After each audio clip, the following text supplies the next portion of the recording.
So, good morning and welcome again to Wipro Foundation's 20 years looking back and looking ahead session. I mean, personally for me, it feels great.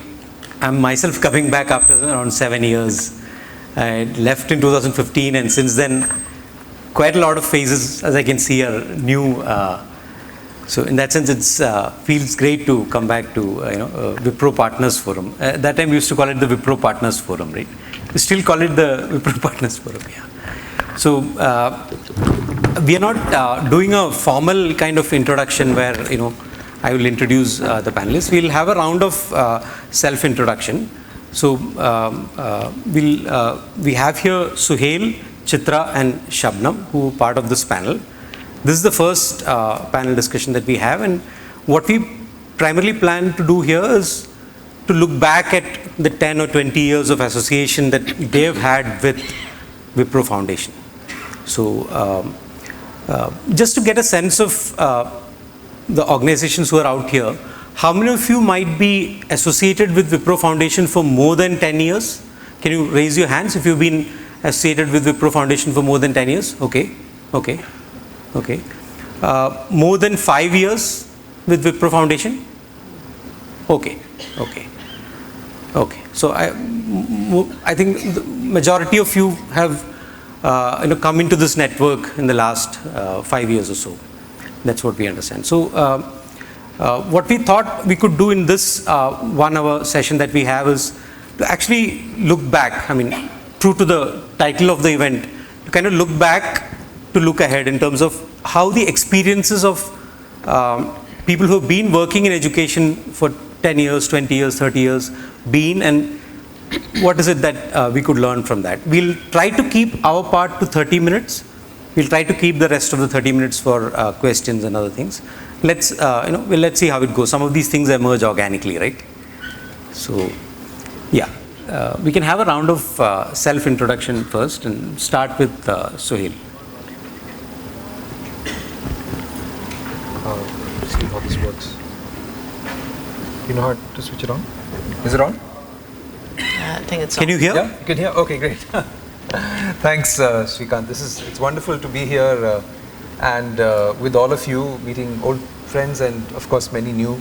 My name is Suhel. I work with an organization called the Nature Conservation Foundation. I'm based in Bangalore.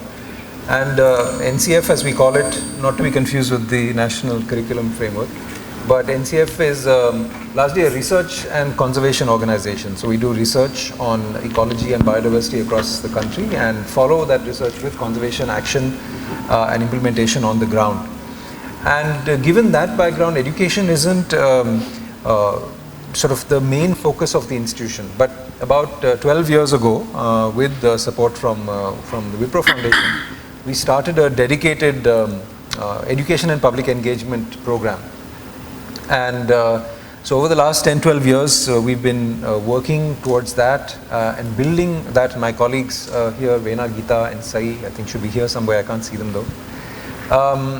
And I'll speak a little bit later about the journey and the evolution of how we thought about our engagement with education. But briefly, where we are now is that we do a combination of different sorts of things. So in some cases, we work directly with schools and children and get them, in our mind, it's very important for nature education, at least for children, to be outdoors, to be outside. You can't do nature education within the 4 rooms of the classroom. And so we think about ways in which you can get children outside and excited to be outside, but also not just playing, but doing something productive, observing, and through those observations, building connections with nature. We also try and work, and my colleague Vena leads this work, try to build a framework for a nature education curriculum for primary school children. With the realization that some of the existing ways in which the system deals with environmental science, environmental education, to our mind is a little inadequate. So trying to evolve age-appropriate, location-appropriate framework for nature education. But then we also deal outside the school system. We don't deal directly with children, but with educators. And those educators, we include under educators both teachers, but also other people who engage with children. There are many, for example, there are many enthusiasts who, out of their passion for the subject, in this case nature and wildlife and birds, engage with children. They lead nature walks or something like that. So we try and work with them to create resources, to train them in how best to introduce, oh there they are, sorry, introduce children to birds and nature. So we haven't focused or fixed on a particular pathway for this. We're trying out different ways, working within the school system, outside the system, and it'll be really fascinating for me to receive thoughts and input from all of you who work so deeply in the subject of education, to see how we can refine and do better our work. Thanks. Thanks, Suhel. So personally, I mean, Suhel, he's a scientist and he's trained as an ecologist. So it's been great to see Suhel come into education and then take it up as a kind of a life agenda of sorts, right? In terms of how is it that this love for nature can be taken to schools and teachers and children, not in a way of it's like a I mean, there's an environmentalist kind of way of looking at it. Suhel's approach has been fresh and different to that. It's about the emotional connection. It's about building what already exists among children, right? How to build on that and and now I think as we read in your bio, there's also an attempt to look at the similar kind of thing as far as adults are concerned, right? To build this kind of connection. So we'll ask Suhel more about this. We'll move on to Chitra. Chitra is associated with Chrysalis, and she has been one of Wipro Foundation's oldest partners. So over to Chitra to introduce herself. Yeah, so I want to begin by first thanking Wipro for remembering us and calling us here. I got very nostalgic when I saw the 20 years because I remember myself being here, doe-eyed, I would say, looking across the few people then. In the very first forum, Sreekanth, I don't think you were there. No, then. I wasn't. Yeah. So this goes back 20 years, but I want to introduce myself. I'm Chitra Ravi, like Sreekanth introduced. I represent this organization called Chrysalis. We were also known as Easy Vidya, and that's how many people are familiar in the Wipro forum. We've been into, started with our journey with teacher training and professional development as a core, and then we moved on to expand it to curriculum development and working across academic subjects, but to bring in a whole child development into it. We found that was missing, and this came, actually the organization was founded by a very personal story of mine when my own daughter was entering her kindergarten, and I could see how certain aspects of the natural aspects of child suddenly started getting into a framework, I would say. And then I was concerned, and while parental concern mostly, and today, not 20 years ago, gets into WhatsApp complaints in the parental group, I thought it's time that I shed my roles, professional roles in other sectors that I was in, and start something. And at that point of time was when the Wipro Applying Thought in Schools those days, and then Wipro Education currently, also we found each other, I would say. And slowly we've now moved and currently working with more than 1,500 schools in the country. Large part of the work we do is in the private school segment, both in the affordable private school segments as well as typical CBSE and mainstream schools.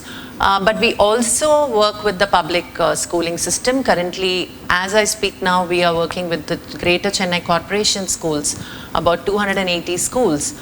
But we look at this solution for the problem that all of us have been talking about of quality education, of how to change every classroom to a more stimulating, curiosity building, thinking skills building space. We work with over 600 corporation school leaders, and what we are seeing as potential change and progressively what's happening is very, very heartwarming. So that's the story, and we have, also true to what today's startup climate talks about, framed in the in the label called EdTech. Though I resisted quite a bit, calling myself more an education organization. But we also have realized that technology is a very critical piece to enable and to be, we should leverage that to achieve our goals. So we've also been building a lot of technology capabilities within the organization. So that's pretty much what we are, Sreekanth, just as an introduction. Thanks, Chitra. So, I mean, for 20 years, Chrysalis is probably more as much a research organization as an organization that actually builds curriculum and works with schools. Yeah. I know that that's the right way of putting it. That's the way I see Chrysalis. For 20 years, there's that single-minded unity of purpose. Ki how can we make that educational transaction that happens in the classroom and outside in the school better and better all the time, right?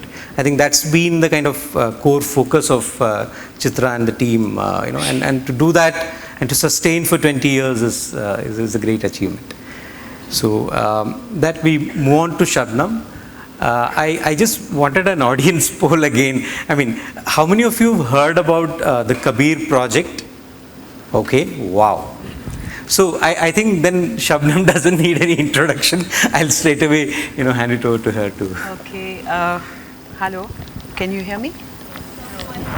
Is there an on there, Shabnam? Yeah.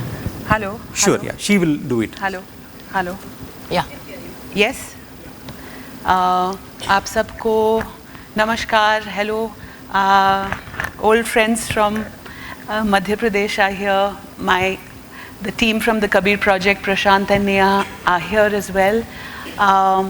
बहुत खुशी हो रही है आप सबको मिलके और आने वाले 2-3 दिनों में उम्मीद है कि और दोस्तियां बनेंगी. The Kabir project started in the aftermath of the Gujarat riots in Ahmedabad. I was there then. So in 2002, a quest began to try and understand Kabir and Kabir's relationship with religion, nationalism, religious divisions, how we create so much unrest in society as a human race. And does Kabir have something to say to this situation? And the Kabir project was incubated and has stayed as an artist in residency at the Srishti Institute of Art and Design in Bangalore. So over the last 2 decades, essentially what we have worked on is a series of films exploring meanings of Kabir for contemporary cultures and society. We built a fairly time-consuming project in which Wipro played a significant part in supporting us.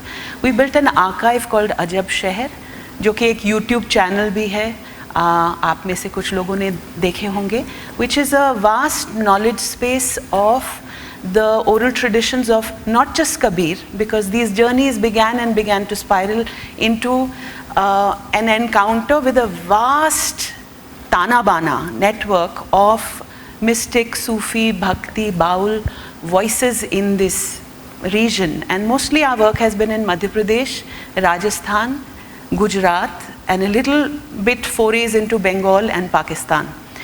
So इस पूरे breadth में you hear voices of poetry which speak not only to questions of unrest and violence, but to questions of life and death itself, to questions of finding a meaningful sense of self in the world. So the poetry has many entry points and speaks to everybody, really. I think we also worked on Sindhi Sufi poet Shah Abdul Latif Bhittai. We wrote some books. We've spawned the Kabir Festival and the Kabir Rural Malwa Yatra, Rajasthan Kabir Yatra, which have become annual events in many locations in the country. But really it was after the first 4 films on Kabir got made and released in 2009. I remember Anurag Beher kind of walked into our office and gave us a gentle but firm nudge ke अब कुछ formal करो education के साथ. And in 2010 we started some efforts to engage with schools and colleges with the knowledge traditions of Sufi, Bhakti, Baul poetry and music. We are not only talking about poetry as in literary texts, we are talking about a great body of oral literature which transmits through song. तो मैं इतना ही कहूँ अभी introduction के तौर से. Then we'll talk about it. Yeah. So as you might have observed, education में अभी ये दोनों challenges एक साथ आ गए हैं, है ना. एक है कि नेशनल एजुकेशन पॉलिसी में हमने देखा इतना अटेंशन फाउंडेशन लिटरेसी और न्यूमरेसी पे, जो कि होना चाहिए क्योंकि उस प्रॉमिस पे एजुकेशन सिस्टम अभी तक पूरी तरह डिलीवर कर तो नहीं पाया है ना. तो एक साइड में एक चीज़ है जो बहुत स्पेसिफिक है. कुछ लोग तो इसको एकदम ही साइंटिफिक तरीके से देख रहे हैं, काफ़ी डेटा देख रहे हैं और उसमें असेसमेंट बहुत होता है, और एक साइड में ये है. और दूसरे साइड में ऐसे कंसर्न्स है, सोशली वैल्यूबल आइडियाज़ हैं जिनका हमेशा एजुकेशन में स्पेस होना चाहिए. और जैसे सुहेल ने इकोलॉजी के बारे में बात किया, Shabnam spoke about mistake poetry, about the kind of spirit and ethos that comes in when you, let's say, introduce Kabir into school education, right? So you see that both these things parallelly exist in the kind of educational system, that both are there as challenges that need to be addressed, right? So we'll move on to getting into a little more detail of what they do. And particularly, one of the things that we're curious from the three of you is how has this journey been, right? Because what have been your experiences? What have been some of the challenges that you've faced in doing this? And a parallel curiosity that many of us in the audience would have is how do you build an organization, right? How do you sustain? How do you run it? How do you so those kind of aspects of your experience would be of a lot of interest, and that connects strongly back with the theme of looking back as well, right? So Chitra, I would start with you on that. Could you share your experience? There might have been different phases during the last 20 years, and what were some of the challenges? If there's an interesting story that you would want to share of how some of these were overcome, or anything that we could learn from, right? Sure. I just want to first, also introduce ourselves as a for-profit private limited company, because I know there's a diverse group and many of you, I really don't know what these differences are except in the structure, because we are all social enterprises, we are all striving towards impact. But I thought when it comes to sustainability, and especially financial sustainability is also a big part of it, apart from cultural sustainability, building an organization. I think that is where these structures also, refer to different things. So I just wanted to clarify that, Sreekanth. So with respect to the challenges, I mean, I'd like to, when every journey I think is about problems or challenges, and I think each one of us being here would look at these challenges as opportunities. And I think Shabnam used a beautiful word, nudge, right? Somebody comes and nudges us, or we reflect and we find a nudge on how to improve, how to develop. So in that journey, I want to first say, because I'm here in Wipro Forum, that today we find a lot of accelerators, incubators, both in the for-profit and in the not-for-profit segment. I don't think 20 years ago, I founded Chrysalis 21 years ago to be precise, and we did not even hear, I mean, I would always say that startup itself was not a cool word, we were more like upstarts doing something, relinquishing something more steady. And then my dad would always ask me, why are you doing this? What are you doing? I don't understand what you're doing. So that thing, I think one very key aspect is to find a support group. And for us, I would say unabashedly, that was Wipro. Because there was a lot of philosophical, more than saying philosophical think, I would say the ethos and the philosophy for us was largely shaped by the other partners and the Wipros foundational principles as well. So one of the biggest things is, and we've also had other support groups, to be fair, right? We've been growing with, including investors on boards, and I've been lucky to carefully choose investors who are not up very far away from the vision of the organization.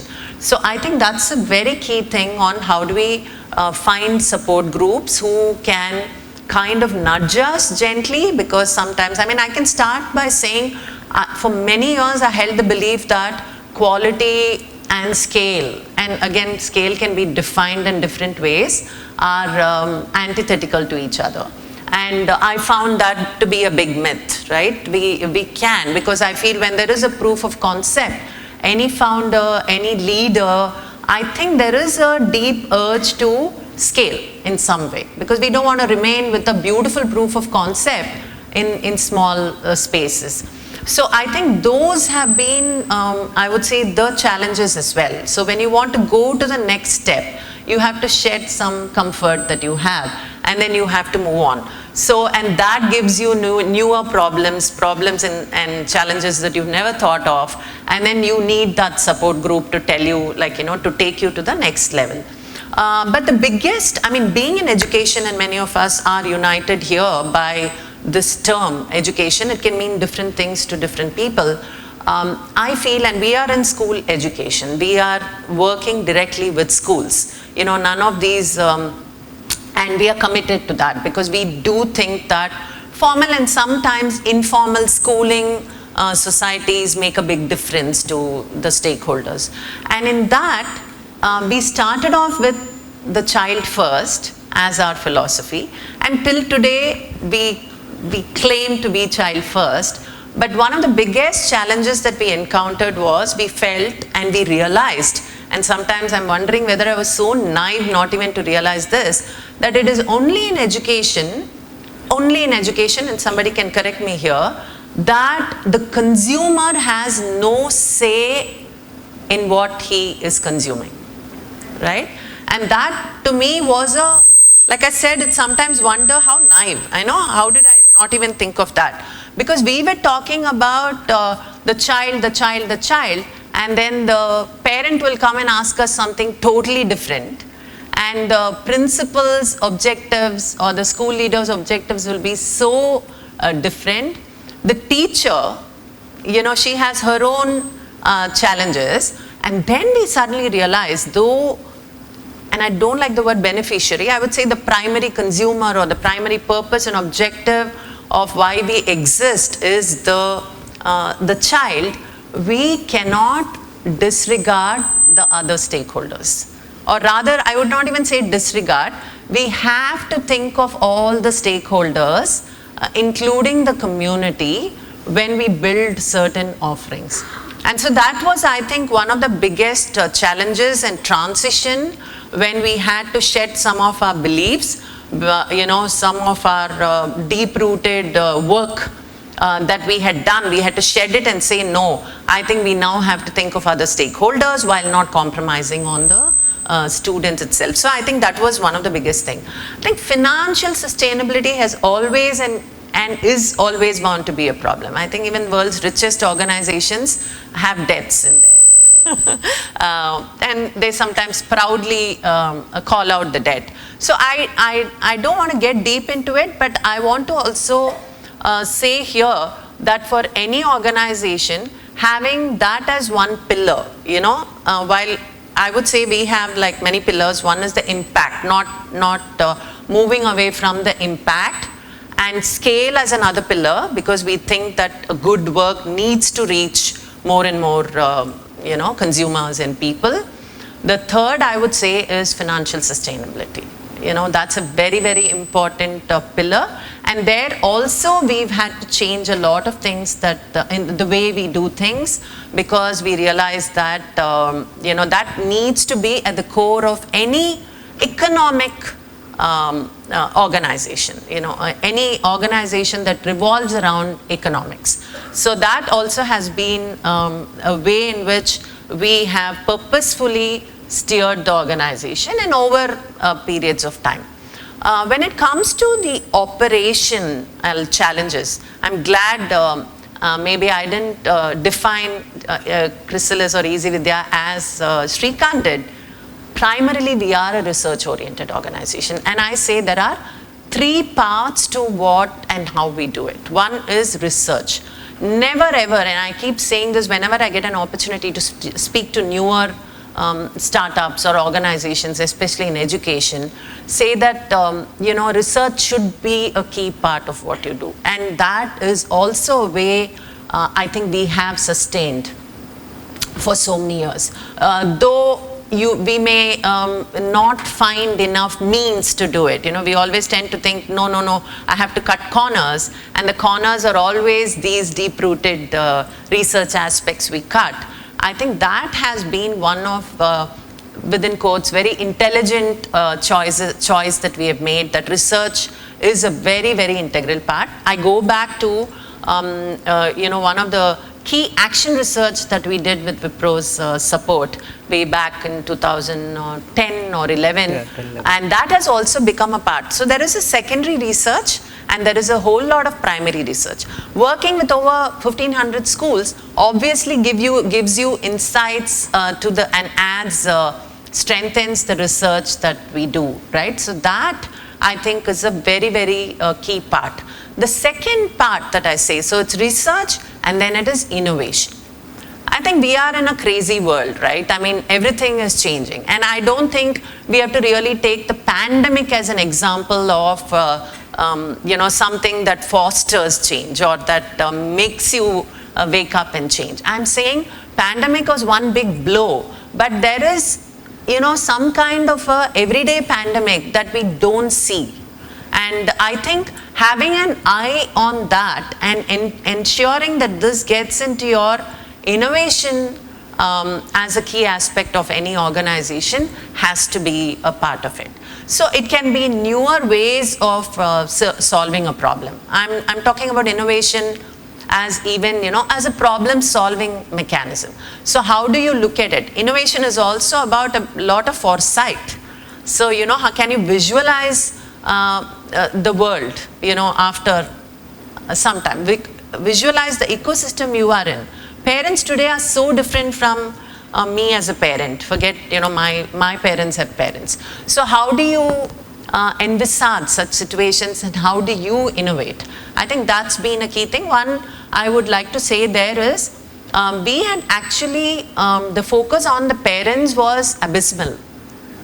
But the last few years, the last 3 years, I would say, we have started a lot of initiatives to include parents, especially because we are largely in the formative years, grade preschool to grade 6, grade 7, where fortunately parents like to involve themselves a lot more. But unfortunately, they also try to steer a school in their own ways. So, we need to find a balance. So that has been a way in which we have innovated newer engagements and initiatives with this stakeholder. Lastly, I would say, is execution. And in execution, I've realized as founders, we are very passionate about a few things that we do. I always say, let's be passionate about the vision and not passionate about certain processes. If we become too attached to certain processes, then you never shed them. So again, we've had a 3S principle in execution. Shed certain things. And again, we rely a lot on data for this. I think one of the biggest things the ways in which we've sustained is ensuring data analytics and data gathering and data understanding as a key part of how we do things. So I think one of the biggest things we've learned is to shed it, mercilessly. If this is not effective, if this is not leading to something, let's not hold on to this. The second S, I would say, is strengthen. There are some things that you see as like the plant that when you go into your garden, this has the potential to really come up, Hold those and start strengthening these. And strengthening also means refining them and, tweaking it a little, but don't give up on those execution methods. And the third thing I would say is include, because I think execution in an organization is like a real estate. You know, it cannot accommodate everything. So we need to shed, we need to strengthen, and third, we need to allow the sprouting of newer and newer processes. So I think these have been key aspects of how perhaps you know, we are still growing, and I can say for 20 years. And I agree with Sreekanth. In this ecosystem, we see that many organizations do not sustain. So I think these are some ways that I would humbly put across. I'm sure there are many people out there who can give us more, but these have been my personal examples. Thanks, Chitra. So, Chitra ने जिन चीज़ों के बारे में बात किया उसमें मुझे एक दो चीज़ें मुझे एक समरी के तौर पे मुझे जो ज़्यादा अटेंशन मेरा गया, एक तो है कि मतलब एक फीडबैक सिस्टम की तौर पे अगर हम सोचें, हम जो भी कर रहे हैं तो हम फील्ड में कर रहे हैं, स्कूल में कर रहे हैं, टीचर्स के साथ कर रहे हैं, तो कमर्शियल ऑर्गेनाइजेशंस का क्या है कि उसका फीडबैक तुरंत आ जाता है कि वो बेचते खरीदते हैं, तो अगर कुछ बिकता नहीं है तो उसका फीडबैक तो आपको इमीडिएटली मिल जाता है। तो ये भी सोचने की चीज़ है कि उसका एक साइड है फंडिंग और दूसरा साइड है फीडबैक। तो ये फीडबैक वाले साइड में यहाँ लोग जो होंगे वो अलग अलग बिलीफ के होंगे, कुछ फॉर प्रॉफिट जैसे सोचने वाले होंगे, काफ़ी नॉट फॉर प्रॉफिट के तौर पे सोचने वाले होंगे। तब भी ये फीडबैक वाला सवाल जाता नहीं है कि आपको फीडबैक कैसे मिलेगा। तो ये जो रिसर्च माइंडसेट जो है कि एक कान हमेशा ज़मीन पे होना चाहिए कि आप जो कर रहे हैं वो you know, that's one of the things that I take away from you know what Chitra said, is that on the one side, you know, there is need for this kind of a mentality so that there's a constant feedback, and that shed thing that she said, if you want to shed something, how do you shed, right? How do you decide what to shed and what to sprout? So that's something I think that's worth paying attention. The other side is, even if you are a not-for-profit, compared to 20 years back when Chitra started to today, the whole thinking has changed, right? You may not believe in for-profit, but there are different ways of looking at it now. A lot of people talk about social enterprise. Some people are very optimistic about social enterprise. Some people are very pessimistic about it, and all that. I mean, there may be different belief systems out there. But irrespective of that, I think this whole question has opened up again in terms of how is it that civil society can sustain itself, right? How do you sustain for 20 years? So that, with that, I want to change the, move on to a different kind of topic altogether, which is, Shabnam, maybe 10 years back, 15 years back, in education, only the really the experts or the educationists would talk about things like well-being, emotions and feelings and spirituality, or there's so many other aspects that are there, in education, right? Which it's a good thing that we talk a lot more about this. In the West, mental health would be probably the single biggest issue that they've been talking about. Governments are establishing ministries for mental health, right, in Western countries, right? So this kind of a different aspect of education, right? How do you see in your journey, how has these things been evolving, and how do you connect that to what you've been doing at Kabir? That's actually a very... Yeah. Hello. Can I be heard? Hello. Hello. Yeah. That's a very nice question. क्योंकि मैं सोच रही थी कि किस बात से शुरू करूं, looking back and looking forward, और मैं सोच रही थी कि दरअसल हमारी जो इंस्पिरेशन, हमारे पूरे काम की इंस्पिरेशन दो चीज़ों से है, शब्द और सत्संग।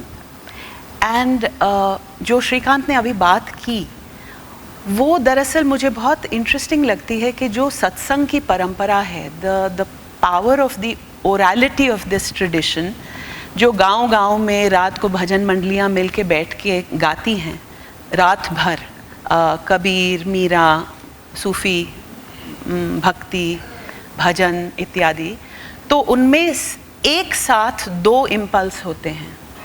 एक होता है बहुत ही चैलेंजिंग इंटेरोगेशन वाला इम्पल्स जो डिस्क्वाइट पैदा करता है।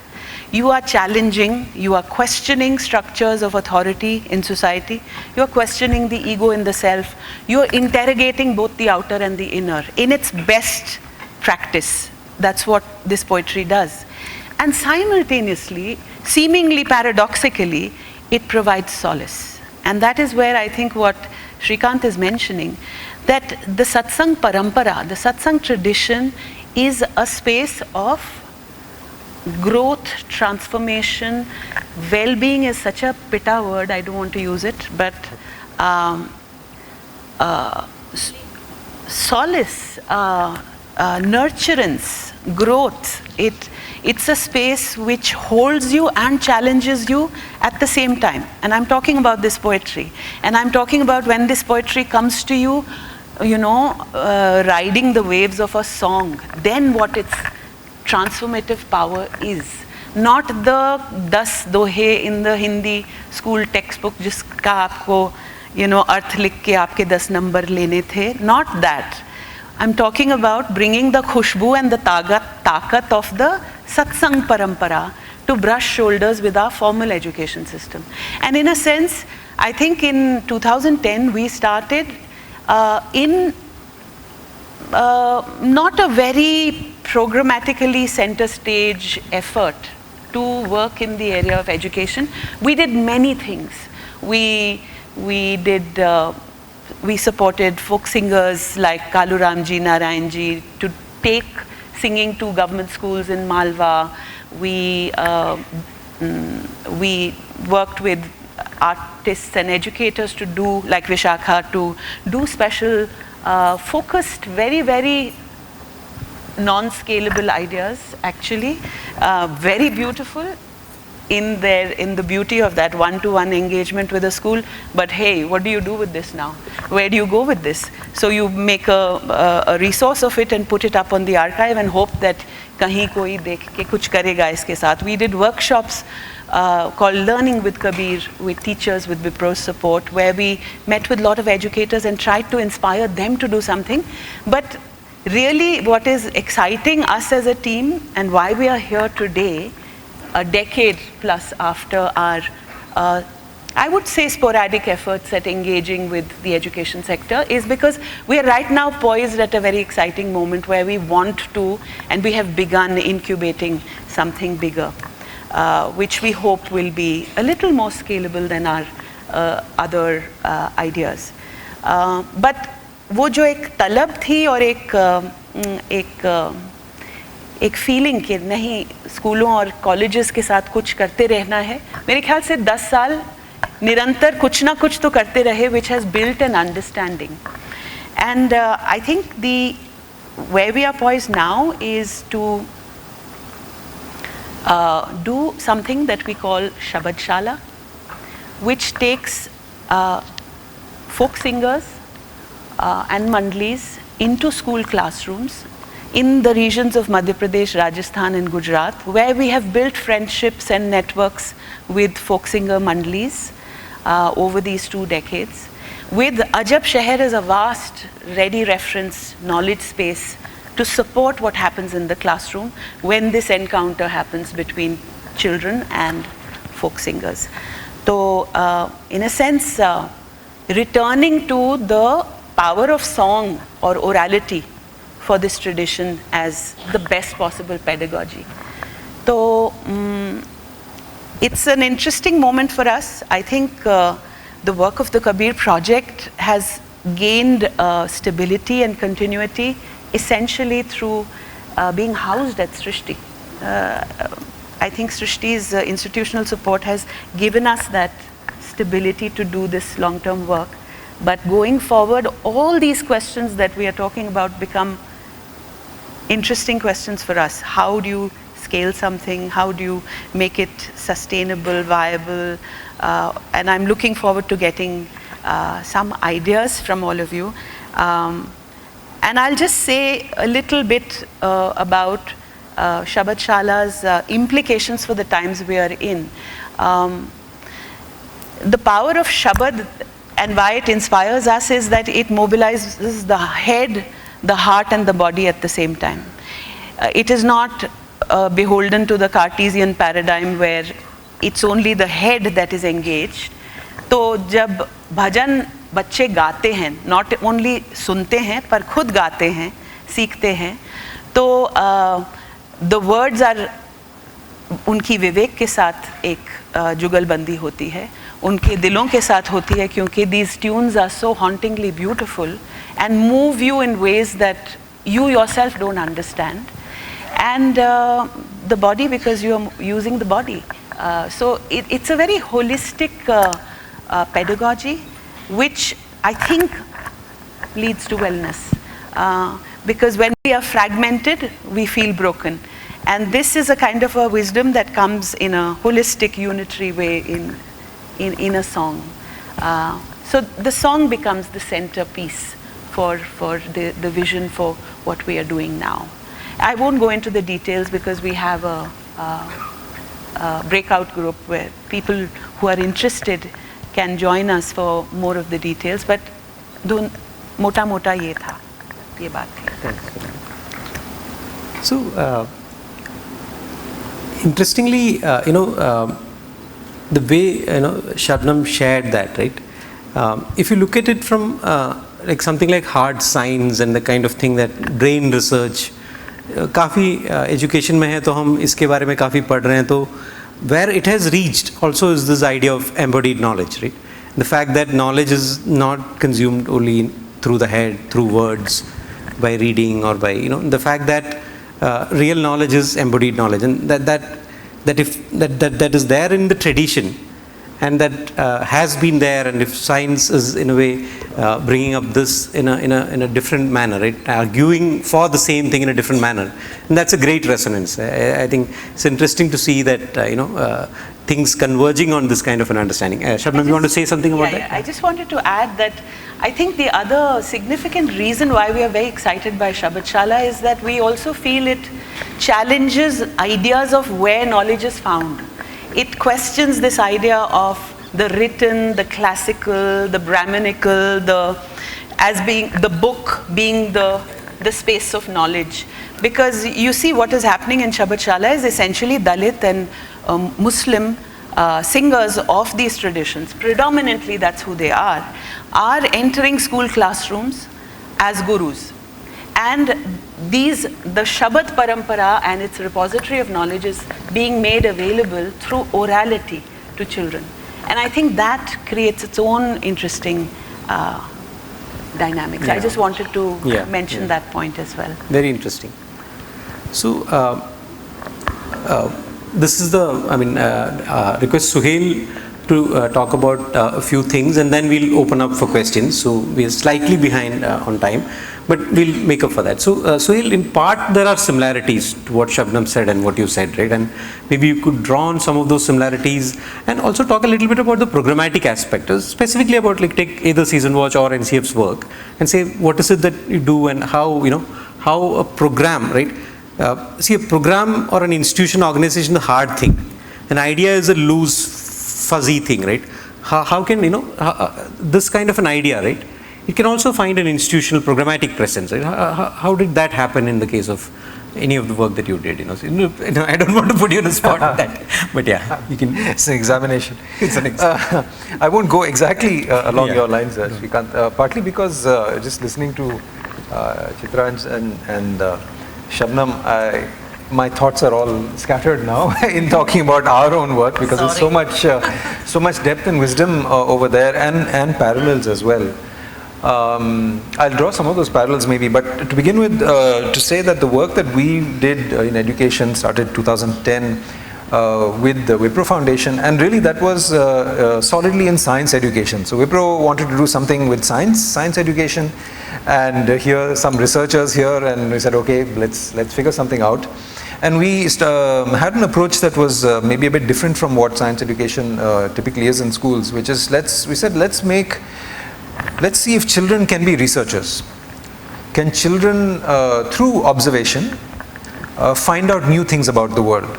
So not where in school you do an experiment where you know the answer, you know what the answer is supposed to be, you know that this liquid is supposed to turn pink or whatever, I've forgotten. But the project that we came up with was for children to observe trees, and to observe, to find a tree, say this is my tree in my school compound or near my home, and I name the tree, the children would name the trees, whatever they wanted, and then would visit their tree once a week, and write down in a format what the tree was doing in terms of its leaves and flowers and fruits.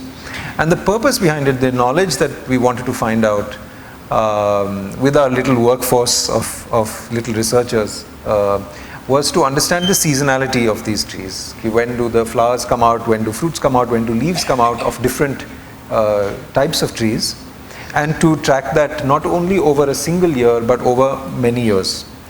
And the motivation behind that was because we know that the climate is changing, and we know that climate change has profound impacts on everything around us, perhaps most importantly on plants.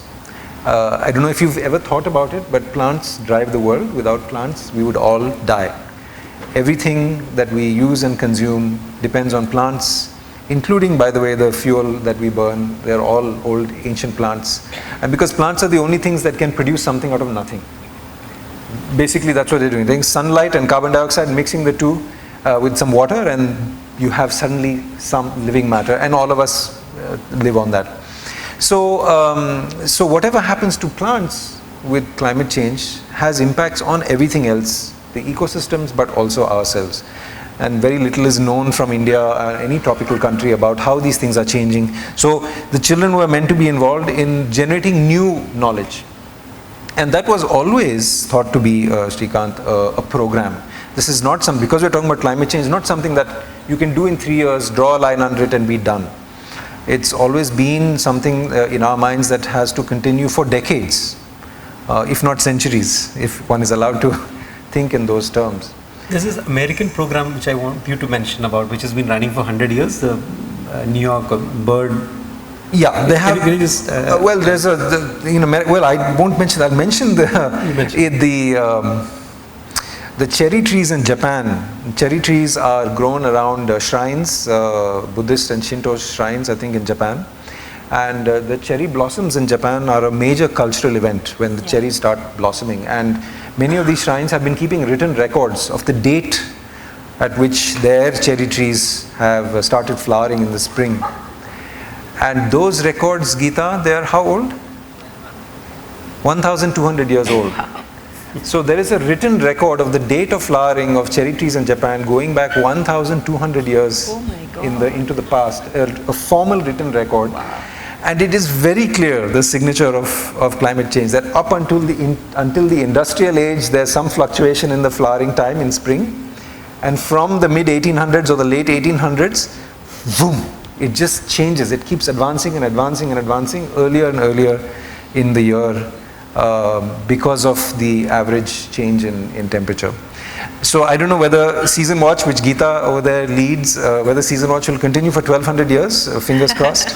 Let's hope so. But the key thing here is it's not the priests or whatever who are writing all this down, it's the children. And there were a couple of things we wanted from this. We wanted to demonstrate that these children who are typically in classes maybe 6 to 8 or 6 to 9, that they can be part of a science endeavor.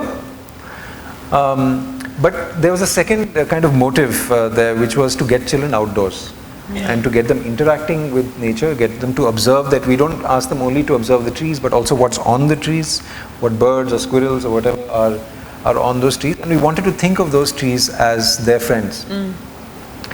And so I think what started out as a more sciencey kind of educational effort, where it's the sort of cognitive abilities of children that are, we wanted them to actually look at the data, because they can actually make little graphs of their own tree and how the tree is changing. But then there's also an additional element of sort of a more emotional aspect, a connection that we wanted to make, the children to make. And in fact, we see good evidence, and this comes to the research part, that we see good evidence for at least some children being powerfully affected by this. Naming their trees like their best friends, eager to visit, or if they want to find more trees and going out further and further. There's some children who went out kilometers trying to find a tree of this particular type that they needed to monitor. And then the auto drivers from that auto stand kept wondering, why are these children coming every week? And then and finally after several weeks asked them what's going on, and finally the auto driver said, no, don't worry, we'll WhatsApp you what's happening with your tree. You don't have to come all the way from your school, they would catch a bus and go. So there are anecdotes like this, and there's a little more than anecdote as well. That program that really was started, as I say, with help from the Wipro Foundation, and I also wanted to mention actually some of the most inspiring and productive parts of that early time, 2010, 2011, was Sreekanth and a couple of colleagues. I remember spending an entire day brainstorming. How are we going to do this? What are we going to do? How do we solve problems and so on? And so in those days, at least, Wipro Foundation, the people there were really partners. When we say partners, it was a collaboration, because we didn't know much about education.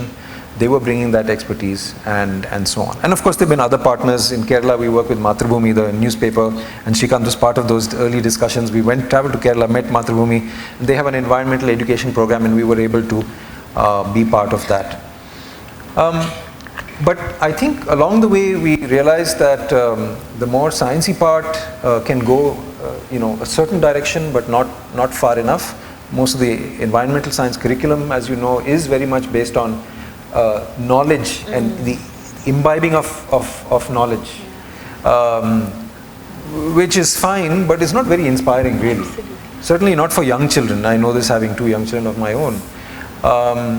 And so as a researcher myself, and most of my colleagues are researchers, we prioritize that. But it became clear that when we're talking about environment or nature, we need to make a connection, we need to involve the emotions, the value that the child feels for the things around her. And so I think there's been a bit of both in Season Watch as well as in nature classrooms, which Vena leads, there's been a shift a little bit in terms of the, shifting from the, learning facts. And of course, there are wonderful facts to be learned. There's no disputing that. They're very exciting facts to be learned. But there's also that, isn't this a wonderful world? We are custodians, inheritors of the most beautiful world imaginable. From the mountains that are on both sides of this campus, to the rivers, to the living creatures who've been on this world for millions of years, and have had their own purpose of life, and we are here for a short time to share this world with them. And so those kinds of things, how do we talk to children? How do we, or not even talk to children? How do we just put children in the context that they see all this themselves? It isn't necessary to have an adult, lecturing. So I think that's been a bit of the sustainability. I think everything that we do, just like I said earlier, in NCF, my institution, we always think in the long term. So if we start something and it persists for more than a year, basically we've committed to do it for 1200 years. We don't think in 3-year chunks, and I think that I'm sure that none of you do.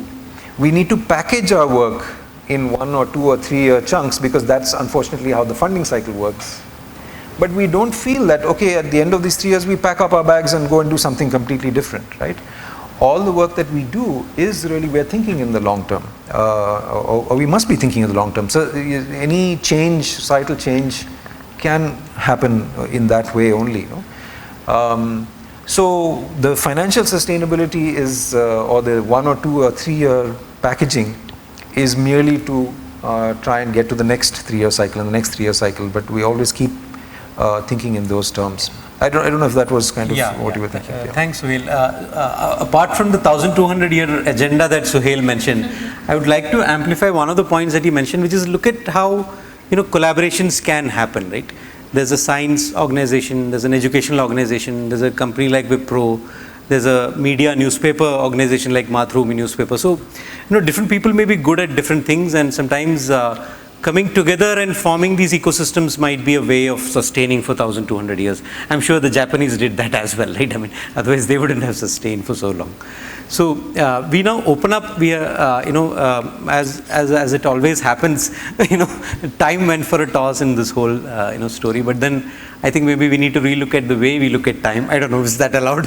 But We invite questions from your side. Sorry for being a little later than what we thought originally. Please do. Over to you.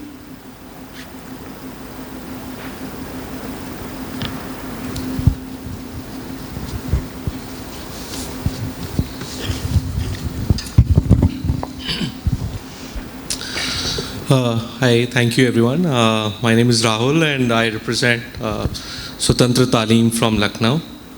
My question is to Shabnam.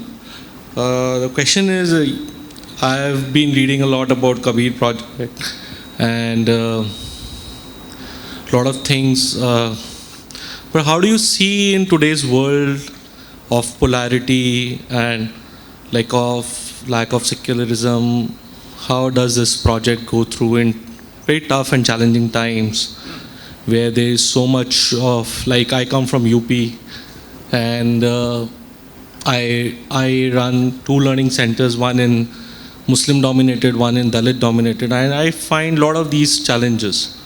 So can you talk a little bit about those challenges also in your work? Can you hear me? Yeah. I always respond to questions like this with the only way I know, which derives in some measure inspiration from a Buddhist parable that we share with many children in schools through a Kabir song, which I don't know if you've heard of, Suhel, because it relates very beautifully to nature as well. And Wangari Maathai used it as part of her conservation efforts as well. We of course receive it as a Kabir song. So great ideas always travel. So it's a Buddhist parable, it's a Kabir song, it's a Quechuan tale from South America, who knows? But it's a great idea. It's a great impulse of the human spirit, which is that there is this jungle fire, there is this hummingbird or this parrot who lives in it, who loves the forest, who loves the tree, emotionally entangled with that space. And instead of flying and fleeing, she stays while everybody else flees. And she plunges into the lake and brings back 2 drops of water and flutters them. This also has implications for all these debates about scale, right? So 2 drops of water on a raging jungle fire. And she keeps doing what she can do. And other birds and animals say, what do you think you're doing? Are you mad? What will 2 drops achieve? And she says, I'm doing what I can. And some places the story stops there. In other places it goes on and there are clouds that come and uspe dev ya buddh baithe hain. Now we might call this divine intervention and dismiss it, but one of the gods or the Buddhas sees this parrot doing what she's doing, plunging into the lake and coming back and flapping her 2 wings, and is moved to tears. And all the gods are moved to tears, and it begins to rain, and the fire is. Actually, even Thich Nhat Hanh has used this in his anti-war efforts. So I really feel it's like I know this runs counter to everything we have just discussed about sustainability and longevity, etc. But there is something to be said for doing what you can and doing it with a love, a faith, an intensity, and a rigor, despite the odds. And I can only answer that question that way. Yes, the times are very difficult, things are getting more and more polarized. If we let that overwhelm us and make us feel like, okay, we can't face this, we can't. So you just keep doing what you're doing. We are doing a lot of work even cross-border in collaborations and dialogues. A book we wrote recently on Shah Latif has been published in Pakistan. There are conversations. You keep breaching borders created by human society. And I think Shabad Shala came during the pandemic when we were all feeling even more overwhelmed by the pandemic and by the growing religious intolerance around us. And it felt like, let's try and share this wisdom, this power of this wisdom tradition with children. And let's just do it doggedly. I don't know what else to say. It is a very difficult time. But we just keep doing what we can. Thanks, Shabnam. We'll take two more questions. Please keep your questions brief and similarly the responses as well. And please, if a question is specific to the kind of things that we discuss here, right, in terms of the organization's experiences, journeys, which is the core subject of this panel, that would be great. Yeah, so I saw two hands, one here and one there.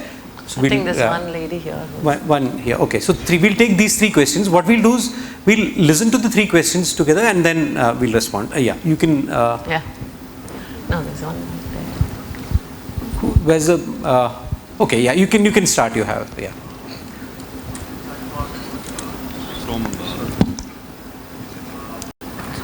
They can't hear. सवाल briefly पूछिए. Hello. एक तो मैं जोड़ के पूछ लेता हूँ तो वो एक ही एजुकेशन में यही प्रॉब्लम. तो एक तो शबनम जी से मेरा सवाल है, जो इन्होंने कहा बहुत खूबसूरत कहा कि beyond book also there is a world of learning, जो हम सब जानते हैं, जो हमारा ट्रेडिशन रहा है. और इन्होंने बहुत अच्छी तरह से बोला कि उस पर ब्राह्मणिकल कंट्रोल था, अलग अलग ज्योग्राफीज़ में अलग अलग तरीके का कंट्रोल था कि बुक में क्या जाएगा पर्टिकुलरली, जो कंट्रोल अब स्टेट ने ले लिया है जी, जो हम सारे जानते हैं. बट मेरा सवाल ये है कि अपने अपने स्पेसेस में, नॉट फॉर प्रॉफिट स्पेसेस में, NGO स्पेस में हम लोग इस तरीके के काम तो बहुत सारे डिफरेंट तरीके से करते हैं, और पर इसको हम सिस्टमिक कैसे बनाएं? हाउ व्हेन जब जो स्टेट का जो कंट्रोल है, ultimately what goes into the book, what children learn, उसको उस स्पेस में कैसे लाया जा सकता है कि वहाँ इस तरीके के बहुत अच्छे काम की एक्सेप्टेबिलिटी हो. मेरा दूसरा सवाल आपसे है, जो इससे जुड़ा तो नहीं है. जब आपने कहा कि फाइनेंशियल सस्टेनेबिलिटी, आजकल हम देखते हैं जो हमारे नए नए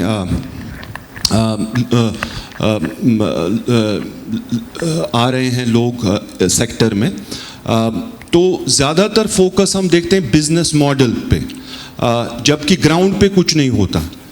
अभी कोई काम भी नहीं किया होता, because lot of MBAs and IITs, I don't have personally against anything against them, they come in, so there is lot of these PPTs around the business model and all, but there is no work on the ground.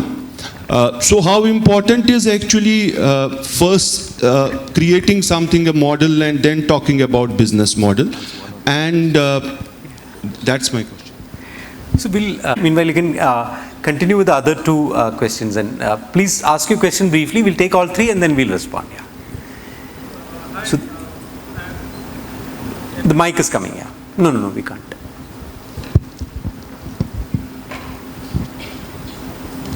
Yeah, hi, I am Rohit from Makkale Jagrati. Actually, my question is somewhat embodied in his first question. What I wanted to ask was, the work that you're doing, what is the single most significant resistance that you find, externally or internally? Yeah. Thanks. Yeah. Hi, I'm from the Latika Roy Foundation, Dehradun. Two questions, I'll be very brief. One is, are you doing research on social emotional curriculum as well? And later if you'd share that. And to Suhel, do you see yourself doing this as part of science curriculum for schools in the future? And I'm just wondering if you see any kind of strata of society, I mean people coming from a particular segment who are joining this program right now, because going to schools might impact a much wider group of kids doing science. Thank you. So that's good, because there's one question for each of you, and you can weave that into the looking forward part, and so you can go in any order. Yeah. So because that's how the pattern has developed, right? So maybe Chitra, we can go with you first. Yes, sure. I'll take the question on the financial sustainability. I think what you've brought out is very important. We are facing it on a day in, day out basis. We see so many tech startups which does not have a on the ground backdrop at all. I would stay off criticizing them. I mean, that's how I look at it. What we are currently doing is to see if there can be partnership strengthening around this, because we need all kinds of minds. We need, like I said, we are relying now a lot on leveraging data, technology, which is going to be important for any of us. At the same time, we see these huge gaps when we meet these people who think, they can give a solution from a high-level problem statement rather than looking at it from the on-ground. So I think what you're highlighting is very critical. It needs to happen that way. And that is how I think a sustainability also comes, because I might get huge funding based on the PPTs and the VC forums that I'm a part of, but that's not going to help me if my basic consumer analysis is not done on the ground. So I think for us, we've been lucky because in our early years, we have been working thoroughly on the ground. I myself, for the first 3 years, was not a CEO per se, though my designation card. I was actually in classrooms, training teachers and all of that, right? So all that aids, and so there is a very hands-on approach. That is what I would say for that. To answer your question, yes, I mean, today my biggest pang is post-pandemic, everybody right from the government to every school that we meet, they talk about learning loss. But if you look at the prime cause that we need to, the root cause that we need to really solve or come up with fixing the gaps are in the social emotional domain. And that has been an integral part of the work we do. When we say ours is a whole child approach to a curriculum, we look at it as a student even empathizing with a fraction. Though a fraction is a mathematical concept, we see if the child can empathize with, fraction, and there are beautiful ways. If I start talking about it, Sreekanth will have a problem. But that is how, that is how we look at it. So I think this is an integral part. I'm calling it out more strongly now because whenever we say learning loss, we are saying, okay, he doesn't now know to write. He doesn't now know to count. And the 2 years of the pandemic has led to this. But what about the traumas and the experiences that the child has gone, and how can that be? Recently I was hearing about this news that teachers of high school have started resigning because children are behaving badly with them, and they are not able to cope with it. That's exactly what we say should be built from bottom up, right? Strengthen the social emotional domain, and I think we are all doing that in different ways. I mean, how much better can SEL or today's social emotional aspect come without going outdoors, right? Going outdoors and probably adopt a tree. I think every child in every school in India should adopt a tree, Suhel. And I think I'm going to start that. Hearing you today is so inspiring. Or what Shabnam has been talking about. So I think without that, I don't think we can be sitting here saying we've crossed 20 years. And I don't think we can proudly say that we've been Wipro partners. I think we are indebted to a forum like this, and the contribution should be not to forget these core elements on which education and childhood stands. Yeah. Thanks, Chitra. So, Shabnam. So, can you hear me? Yeah. So I'll just briefly say that जो आपने सवाल उठाया वो मार्मिक है एक तरह से. जब हमने शब्दशाला के क्लासरूम्स में ये गतिविधियाँ शुरू की तो सबसे पहले ये चैलेंज उठा कि what is the meaning of this poem and who decides what the meaning of this poem is. And I'm saying this because you are talking about bringing this perspective or vision into school curriculums, in textbooks, in what is state-mandated knowledge deliveries. Actually, what we are finding more inspiring to answer that question is because there is multiplicity of views about what a poem means, what a bhajan means. Often how the folk singer will explain a poem in the classroom is at odds with how the teacher will explain it, is at odds with how we feel it, what it means. So what seemed like a problem initially led to the recognition that these classrooms would serve our children better if they instilled in them a spirit of investigation, a spirit of inquiry. Not that the textbook or hegemonic knowledge is going to come to us through a textbook or a mandated knowledge framework, but humko khoji banna padega to find our own meaning. So inculcating a questioning attitude, to not only receive what the teacher says is as the truth, but how does it reflect on my life, my understanding of what it is. So that's the approach we've taken. And I think it has value across the board, given our highly propagandist times, where we need to cultivate this questioning attitude. Why should I believe what you say is the truth of this? So that questioning attitude to textbooks and Thanks, Shabnam. Yeah, so Suhel, you get the last word. There's no summary or anything after this. So yeah, you can summarize. No, thank you. I think the question was about school engagement, and it's true that a lot of nature education, certainly by NGOs and so on, has been in the informal space. However, Season Watch, what we started with the Wipro, started and continues to be heavily focused on schools. And with our partnerships with Mathrubhumi, but also in other states now, we work with teachers in schools, and and an equal mix of government and private schools. So it's not very stratified that way. It is outside the main curriculum. So these tend to be as part of their eco clubs, activities and things like that. And that is it's a limitation. But there is value in it, and we see value, we can see the effects on the children. Now, but of course, there could be more and could scale and so on if it was in the formal curriculum, taught by the teachers who are meant to deal with it. And so the other project that I spoke about, Nature Classrooms, actually attempts to do that, which is not to go in immediately into the curriculum, but try and understand a little bit what's going on, what approach should be taken, what is appropriate. We're dealing with primary age children, and that itself is an experimental thing. We try out different things, and we figured out it's not appropriate to just list facts. We do need to get children to care about it. I mean, why should I can learn facts and memorize them and spit them up for my exam, but this is a topic that we would like children and adults to care about, to actually value. And so how do we build that within the curriculum? And there, I think one thing, looking forward, as you said, one hurdle is that if you want to teach children, if you want to discuss values with children, what do I care about, why should I care about it, can't be done through a textbook really.